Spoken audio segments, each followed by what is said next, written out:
guys, welcome to our Muthupriti channel. இந்த வீடியோல நம்ம என்ன பார்க்க போறோம்னா TNEB ஃபீல்ட் அசிஸ்டன்ட் பத்தின ஃபுல் டீடைல்ஸ் தான் பார்க்க போறோம். ஸோ ஆல்ரெடி ஃபீல்ட் அசிஸ்டன்ட்டோட ஃபைனல் ரிசல்ட் வந்தாச்சு. ஃபைனல் ரிசல்ட் வந்ததுக்கு அப்புறமா நிறைய பேர் அவங்களுடைய overall rank and communal rank வச்சு நான் ஃபைனலுக்கு செலக்ட் ஆகிருவேனா, கவுன்சிலிங் செலக்ட் ஆகிருவேனா அப்படின்னு கேட்டுட்டே இருக்கிறீங்க. ஃபைனல் ரிசல்ட் வந்த உடனே டேரெக்டாக நம்மளால் கவுன்சிலிங் நீங்கள் செலக்ட் ஆகிருவீங்க அப்படின்னு சொல்ல முடியாது. அதுக்கு இடையில so many ப்ராசஸ் இருக்குது. ஸோ அதை பற்றின ஃபுல் டீட்டெயில்ஸ் தான் இந்த வீடியோவில் பார்க்கலாம். ஃபர்ஸ்ட் ஃபீல்ட் அசிஸ்டன்ட்டுடைய ஃபைனல் ரிசல்ட் வந்தாச்சு. அதுக்கப்புறமா அடுத்து என்ன ப்ராசஸ் இருக்குன்னா ஓசிவி லிஸ்ட் ப்ராசஸ் இருக்குது. ஓசிவி லிஸ்ட்னா on screen certificate verification. Next பார்த்தீங்கன்னா ரீஅப்லோட் டாக்குமெண்ட்ஸ் வரும். ஸோ ஆன் ஸ்க்ரீன் சர்டிஃபிகேட் வெரிஃபிகேஷனில் உங்களோட டாக்குமெண்ட்ஸை அப்லோடு பண்ணணும். அப்லோடு பண்ணுறவங்களில் சில பேர் மிஸ்டேக்ஸாக இருந்துச்சுன்னா அவங்களுக்கு ஒரு சர்டைன் டைம் கொடுப்பாங்க. அவங்க எல்லாருமே ரீஅப்லோட் டாக்குமெண்ட்ஸ் பண்ணணும். ஐ மீன் உங்களுடைய ஏதாவது நேம்ஸில் ஸ்பெல்லிங் மிஸ்டேக்ஸ் இருக்கலாம், ஆர்எல்ஸ் ஏதாவது டேட் ஆஃப் பர்த் ஏதாவது மிஸ்டேக்ஸ் இருந்துச்சுன்னா ஸோ அகெயின் நீங்கள் அதை கரெக்ஷன் பண்ணி ரீஅப்லோடு பண்ணணும். நெக்ஸ்ட் பார்த்தீங்கன்னா ஃபிசிக்கல் ப்ராசஸ் இருக்குது. அதுக்கப்புறமா physical certificate verification process, next தான் கவுன்சிலிங் ப்ராசஸ் இருக்குது. இதில் ஓசிவி கேட்டகரியில் ஐ மீன் ஓசிவி ஆன் சர்டிஃபிகேட் வெரிஃபிகேஷன் ப்ராசஸில் 1:5 ரேஷியோக்கு ஃபில்ட்ரு பண்ணுவாங்க. தென் ரீஅப்லோட் டாக்குமெண்ட்ஸ் எல்லாம் பண்ணிவிட்டு அதிலிருந்து ரிஜெக்ட் ஆகிறவங்க போனதுக்கப்புறமா ஃபிசிக்கல் இருக்கும். ஃபிசிக்கலில் 1:3 ரேஷியோக்கு ஃபில்ட்ரு பண்ணுவாங்க. அதுக்கப்புறமா தான் நீங்கள் ஃபிசிக்கல் சர்டிஃபிகேட் வெரிஃபிகேஷனுக்கு வருவீங்க. அதுக்கப்புறமா தான் நெக்ஸ்ட்டு கவுன்சிலிங் ப்ராசஸ் இருக்குது. ஸோ ஃபீல்ட் அசிஸ்டண்ட் எக்ஸாம்ஸ் டோட்டலாக எழுதுனவங்க பார்த்தாங்கன்னா அரௌண்ட் 15,000 பீப்புள்ஸ் எழுதியிருக்காங்கன்னு சொல்லிட்டு இருக்காங்க. அதிலிருந்து நமக்கு எவ்வளோ வேக்கண்ட்டுனா 1794 வேக்கண்ட் இருக்குது. ஸோ இப்போ நமக்கு என்ன சொல்லியிருக்கிறாங்கன்னா ஆன் சர்டிஃபிகேட் வெரிஃபிகேஷனுக்கு 1:5 ரேஷியோவில் எடுப்பாங்க ஃபில்ட்ரு பண்ணி. நெக்ஸ்ட்டு எவ்வளோ பேர் அடுத்த ஸ்டேஜுக்கு போவாங்கன்னா, அதாவது ஓசிவி லிஸ்ட்லேருந்து 8,970 பேர் போவாங்க. ஸோ இது நமக்கு கன்ஃபார்மாக தெரியாது. மேபி அவங்க கவர்மெண்ட்லேருந்து 1:4 ரேஷியா கூட பண்ணலாம். அப்படி பார்த்திங்கன்னா ஓவரால் ரேங்க்கு 7,000 to 7,500 இருக்கிறவங்க அவ்வளோ பீப்புள்ஸ் ஓசிவி லிஸ்ட்டில் செலக்ட் ஆகலாம். இது ஃபைனலாக நமக்கு வந்தால் தான் தெரியும். ஸோ கவர்மெண்ட் அஃபிஷியல் வெப்சைட்டில் இன்னும் அதை பற்றின எந்த டீட்டெயில்ஸும் வரல. நெக்ஸ்ட்டு பார்த்திங்கன்னா ஓசிவி லிஸ்ட்டு எப்போ வரும்னா நமக்கு ஃபைனல் ரிசல்ட் வந்ததுலேருந்து ஒரு 1 monthல ஃபைனல் ஓசிவி லிஸ்ட் வந்துடும். அதுக்கப்புறமா உங்களோட டாக்குமெண்ட்ஸ் எல்லாமே நீங்கள் ப்ராப்பராக ரெடி பண்ணி வச்சுக்கோங்க. ஸோ உங்களோட டாக்குமெண்ட்ஸ் நீங்கள் இதில் ஓசிவி லிஸ்ட்டில் அப்லோடு பண்ணணும். நீங்கள் அப்லோடு பண்ணதுக்கப்புறமா அதில் ஏதாவது மிஸ்டேக்ஸ் இருந்துச்சுன்னா அதை ரீஅப்லோடு பண்ணுங்கள். அகெயின் ஒரு சர்டைன் டைம் பீரியட் கொடுப்பாங்க. ரீஅப்லோடு யார் பண்ணுறேன்னா யாராவது ஏதாவது ஒரு சர்டிஃபிகேட்ஸில் ஏதாவது நேம்ஸ் மிஸ்டேக்ஸோ ஆர்எல்ஸ் வேறு ஏதாவது உங்களுடைய பிஎஸ்டிஎம் சர்டிஃபிகேட்ஸ் ஏதாவது மிஸ்டேக்ஸ் இருந்துச்சுன்னா ஸோ நீங்கள் ரீஅப்லோடு பண்ணுற மாதிரி வரும். நெக்ஸ்ட்டு பார்த்தீங்கன்னா ஃபிசிக்கல் ப்ராசஸ் இருக்குது. ஸோ இதுக்கு முன்னாடி நிறைய பேர் ஓவரால் ரேங்க்கு அண்டு உங்களுடைய கம்யூனல் ரேங்க் எல்லாத்தையுமே சென்ட் பண்ணி நம்மளோட சப்ஸ்கிரைபர்ஸ் நிறைய பேர் டேரெக்டாக நான் கவுன்சிலிங் செலக்ட் ஆகிருவேனான்னு கேட்டுகிட்டே இருக்கிறீங்க. ஃபஸ்ட்டு உங்களுக்கு ஓசிவி லிஸ்ட்டு ப்ராசஸ் இருக்குது. அதில் 1:5 ரேஷியோக்கு ஃபில்ட்ரு பண்ணுவாங்க நமக்கு.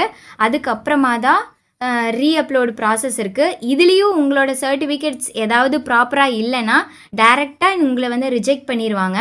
அதுக்கப்புறம் அங்கேருந்து ஃபிசிக்கலுக்கு நெக்ஸ்ட்டு ஸ்டேஜ் இருக்குது.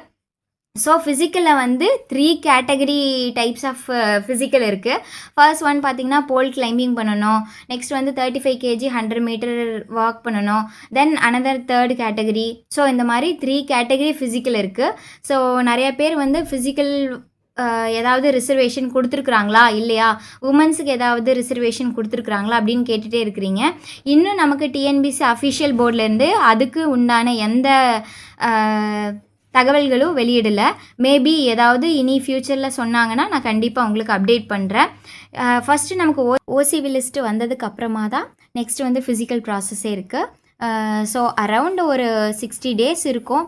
ஸோ அதுக்குள்ளே நீங்கள் எல்லோரும் ஃபிசிக்கல் ப்ராக்டிஸ் பண்ணாதவங்க ப்ராக்டிஸ் பண்ணிக்கோங்க. அதுக்கப்புறமா அங்கேருந்து 1:3 ரேஷியோக்கு செப்பரேட் பண்ணி அதுக்கப்புறமா தான் ஃபிசிக்கல் சர்டிஃபிகேட் வெரிஃபிகேஷன் போவாங்க. அதிலிருந்தும் சில பேர் ரிஜெக்ட் ஆகலாம். ஸோ அதுலேருந்து ரிஜெக்ட் ஆகி கவுன்சிலிங் ப்ராசஸ் நெக்ஸ்ட்டு ஃபைனலாக தான் நடக்கும். அதுக்கப்புறமா தான் 1794 பேரை செலக்ட் பண்ணுவாங்க. இந்த கவுன்சிலிங் ப்ராசஸ்லேயுமே இப்போ ஃபஸ்ட் ரேங்க் எடுத்த பீப்புள் இருக்காங்க. தென் ஃபார் எக்ஸாம்பிள் ஒரு 4000ஆவது ரேங்க் எடுத்த பீப்புள் இருக்காங்கன்னு வச்சுக்கோங்களேன். இந்த 2 கேட்டகரி பீப்புளுமே மேபி ஓசிவி லிஸ்ட்டில் வந்து நீங்கள் டைரெக்டாக செலக்ட் ஆகலாம், நீங்களும் செலக்ட் ஆகலாம், மேபி செலக்ட் ஆகாமலும் போகலாம். இப்போது ஓசிவி லிஸ்ட்டில் நீங்கள் செலக்ட் ஆகலைன்னா டேரெக்டாக நீங்கள் ரிஜெக்ட் ஆகிடுவீங்க. ஸோ ஃபஸ்ட் ரேங்க் எடுத்தாலுமே அடுத்தது உங்களுடைய சர்டிஃபிகேட்ஸ் எல்லாமே ப்ராப்பராக வச்சுருக்கணும். அப்படின்னா தான் நீங்கள் அடுத்த ப்ராசஸ் செலக்ட் ஆவீங்க.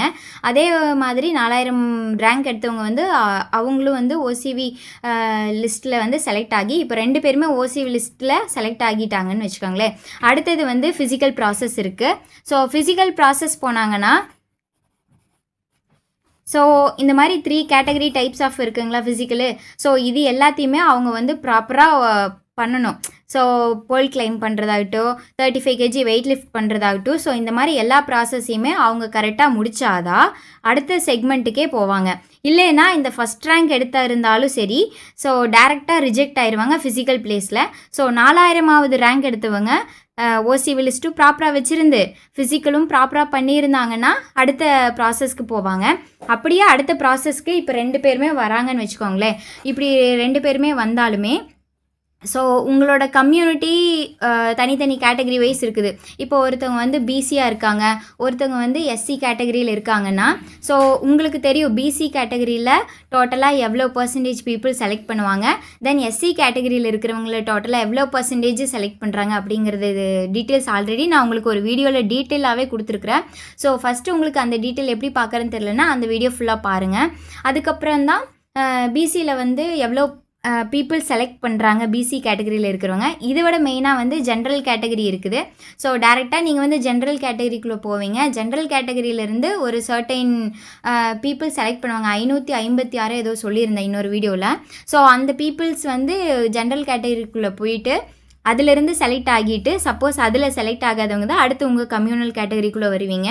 இதுலேயும் வந்து பிசி இவங்க வந்து உமனாக இருந்தாங்கன்னா உமனுக்கு வந்து 30% ரிசர்வேஷன். தென் பிஎஸ்டிஎம்மும் வச்சுருந்தாங்கன்னா அதில் வந்து அவங்களுக்கு வந்து 20% ரிசர்வேஷன் இருக்குது. ஸோ இந்த ப்ராசஸ் எல்லாமே தாண்டி தான் நீங்கள் வந்து கவுன்சிலிங் ப்ராசஸ்க்கே வருவீங்க. ஸோ இவ்வளோ ப்ராசஸ் இருக்குது. மேபி இவங்க வந்து எஸ்சி கேட்டகரியில் வந்து அவங்களுக்குன்னு ஒரு சர்டைன் இவ்வளோ கேட்டகரி பீப்புள்ஸ் தான் நாங்கள் செலக்ட் பண்ணுவோன்னு ஒரு சர்டைன் பீப்புள்ஸ் கொடுத்துருக்காங்க. ஸோ அவ்வளோ பீப்புள்ஸ் தான் செலக்ட் பண்ணுவாங்க. அதே மாதிரி தான் இப்போ வந்து நம்ம 1794னா இதில் வந்து பிசி கேட்டகரியும் இருக்கணும், எம்பிசி கேட்டகரி பீப்புள்ஸும் இருக்கணும், எஸ்சி எஸ்டி அண்ட் எம்பிசியில் வந்து எம்பிசிஏல வந்து முஸ்லீம்ஸ் இருக்கிறாங்க. ஸோ இந்த மாதிரி பிசிஎம் முஸ்லீம்ஸு. ஸோ இதில் இருக்கிற எல்லா பீப்புள்ஸுமே வந்து செலக்ட் ஆகணும் ஓவராலாக. தென் அதர்ஸுக்கு ஒரு 10%.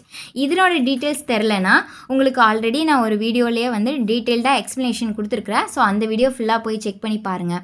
ஸோ இப்போ ஓவராலாக உங்களுக்கு எப்படி செலக்ட் பண்ணுவாங்க இந்த ப்ராசஸ் எல்லாமே புரிஞ்சிருக்குன்னு நம்புகிறேன். இதில் ஏதாவது உங்களுக்கு டவுட் இருந்துச்சுன்னா மறக்காமல் நம்ம கமெண்ட் பாக்ஸில் கமெண்ட் பண்ணுங்கள். ஸோ இவ்வளோ ப்ராசஸ் தாண்டி தான் யார் வேணாலும் இந்த லிஸ்ட்டுக்குள்ளே வரலாம். நெக்ஸ்ட்டு வந்து ஓசிவி லிஸ்ட்டு ப்ராப்பராக உங்களோட டாக்குமெண்ட்ஸ் எல்லாத்தையும் ப்ராப்பராக எடுத்து வச்சுக்கோங்க, ப்ராப்பராக அப்லோட் பண்ணுங்கள். அடுத்து வந்து ஃபிசிக்கல் ப்ராசஸ் 3 கேட்டகரி இருக்குது. மென் அண்டு உமன் போத்தாக நீங்கள் வந்து ப்ராப்பராக கிளைமிங் போல் கிளைமிங் பண்ணுறது எல்லாமே ஃபிசிக்கல் கரெக்டாக ஒர்க் அவுட் பண்ணுங்கள். நெக்ஸ்ட் அதுக்கப்புறமா ஃபிசிக்கல் சர்டிஃபிகேட் வெரிஃபிகேஷன், அதுக்கப்புறமா தான் கவுன்சிலிங் ப்ராசஸே இருக்குங்க. இது வந்து ஒரு அரவுண்டு நெக்ஸ்ட் ஓசிவி லிஸ்ட் வர 1 month ஆகும். அதுக்கப்புறமா ஃபிசிக்கலுக்கு அதுக்கு ஒரு 1 month ஆகும். ஒரு அரவுண்ட் 60 days எடுத்துக்கோங்க. இந்த 60 daysக்குள்ளே நீங்கள் ஃபிசிக்கல் ப்ராக்டிஸ் பண்ணாதவங்களாம் பண்ணிக்கோங்க.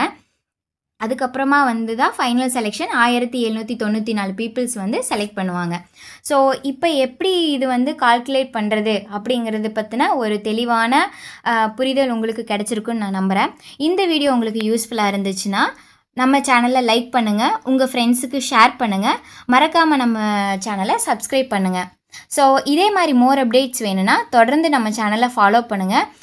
நீங்கள் சப்ஸ்கிரைப் பண்ணாதான் உங்களுக்கு நான் அடுத்தடுத்து போடக்கூடிய வீடியோ எல்லாமே உங்களுக்கு நோட்டிஃபிகேஷனில் வரும்.